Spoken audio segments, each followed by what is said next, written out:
1,000 acquisition officers. Great interview there from Jen Griffin. And now joining us is Congresswoman Jen Kiggans of Virginia. Who's got a little bit more on this. She's also a member of the House Armed Services Committee. Congresswoman, thank you for joining us. Happy Easter to you.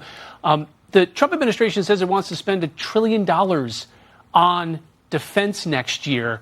Is putting $1 trillion into that type of system a good use of money? Yeah, there is definitely a place for some responsible reform within the Pentagon and the Department of Defense. And not only do I sit on the House Armed Services Committee, but I represent a district that has a large Navy presence. I'm a Navy veteran, married to a Navy veteran. I have a son that's in the Navy. So I really care about prioritizing our spending for our war fighters and for war fighting. And that's what we need to be focused on. There's a lot of room for improvement in the procurement acquisition process that we need to be changing. I know that Secretary Driscoll and I share those same goals of just prioritizing that spending. So I think there's room to definitely expand the budget, but to, again, make some responsible changes that prioritize the threats that are out there, the threat from China that we know is a daily threat for us. And then there's so many needs on just the people side, on the quality of life issues that we did a lot of work on last Congress. But then there's also room on the war fighting side, and that comes to technology integration into our forces. And we don't have enough ships. We know that China's outpacing us currently. I want to make sure that on my East Coast master jet base that I have here in Virginia Beach, that we have F-35s and the latest and greatest aircraft that we can have. Because again, it's all about protecting warfighting, but also protecting the warfighter. Do you think that the president has put a good team in place at the Pentagon, Secretary Hegseth, to lead this? And how much of a role does Congress have to play? Yeah, so I do think that this administration and our Secretary of Defense is focused on peace through strength. And when you look at the Biden administration and where we were in the world and just the weakness that we showed throughout different conflicts, with the Ukraine fight and with Taiwan and Israel, I mean, we showed weakness throughout the world. And I know this administration is focused differently, and it has to be that peace through strength. That's how we maintain just stability throughout the world. But that goes, with a price, and we are the greatest military in the world, and we have the greatest fighting force, but we have to take care of the people in our all-volunteer force, and we have to make sure that they have the technology that's available to them, and that they have just the resources that they need to be able to get the job done. So Democrats are targeting your seat in Virginia again. It's always a tough proposition for a party in power to defend seats. You do have a competitive district. How do you make sure that Republicans in Congress don't overreach so that you keep that seat in a year and a half?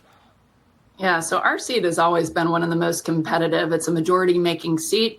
I flipped it in 22, but it was competitive when I ran in the state Senate. It was competitive in 22. We flipped it. It was competitive last cycle. We won by a whole 3.8%. It will always be competitive, but I'm focused on serving the people of the 2nd District.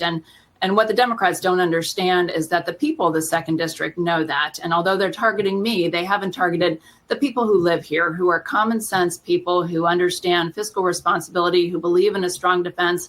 We live on the beach here, so we also care about the environment and the beach and the bay, but they really just respect my common sense leadership approach. And it's a servant leadership approach. My job is a service job. So we'll be focused on that. I've always been focused on that since I've had the privilege of serving in this capacity. And we'll be focused on that again, and we'll keep the seat and we'll keep our House majority.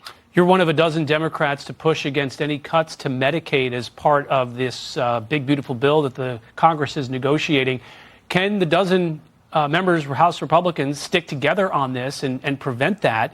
And then, you talked about fiscal responsibility. Some of these iterations of the bill look like they're going to add trillions of dollars to the debt. How do you make sure that you keep the cost down and also defend some of the spending like Medicaid?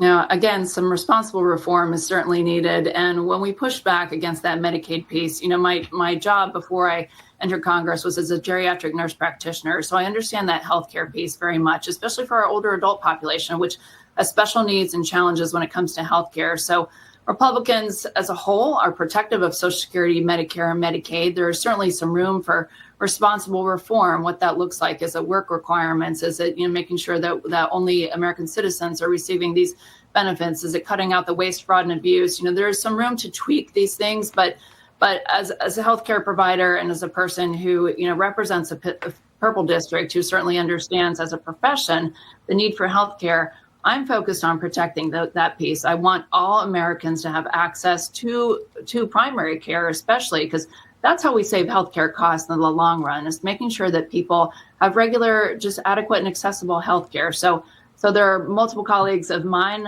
who are just protective of that. And this president and the administration and the speaker have said that we will protect Medicaid. So we're looking forward to holding them to that word. Okay, Congresswoman Jen Kiggans, thanks for joining us. Thanks so much. And join us on jenforcongress.com. Have a happy Easter. You as well. Thanks.